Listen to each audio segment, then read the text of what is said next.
Alright guys, today we're working on the Toyota Sienna today, doing a transmission service, replace transmission fluid, change filter, everything. You could do a drain and refill, but I'm gonna change the filter out since I'm there.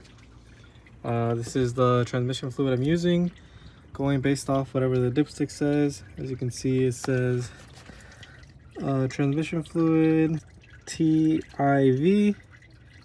That's the type of fluid it needs. Right here we got transmission fluid type TIV. Especially since it's a transmission, I don't want to use anything else. You could use Valvoline, whatever you want to use. I'm going with the dealership stuff just because it's specifically made for Toyota. Better safe than sorry. It is a transmission, so it's not like a regular oil change. You do this every 60,000 miles. So I went with the good stuff. Filters from Wix, they're okay. So first of all, what you want to do is start draining the oil. It's just one Allen bolt right here. This is a 3/8.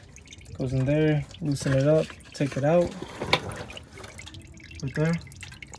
See, we've drained quite a bit of it out. It's not too bad. Car has 80,000 miles, so it's pretty much due. Don't try to do it too late when it's already burned, or else you can have issues. Now, if you're just doing a drain and refill, just drain it and then put the cap back on and fill it up to the proper level. What I'm doing is removing these bolts all around the edges right here. They're going to be all 10mm bolts right there, all around, and then we'll drop the pan. Alright, oil pan is off. Quick little demonstration how I did it. Most of the bolts are pretty easy to get to. All these, the ones you're going to have trouble with are going to be these right here. Especially, I believe it was this one or this one. So what I ended up doing was putting the jack right here, lifting up the engine a little bit. And that way it gives you more room to put your hand in here and fit either wrench or socket in there. Preferably a ratcheting wrench. Preferably one of those ratcheting wrenches like that, you can see, or it'll have to be a 1/4 inch 10mm. The 3/8 will not fit. Now that we're here, we're gonna remove this filter. It's just a few 10mm right there, there, and there. Filter will come off. You have the new one right here. The new one's gonna go like that, right in there.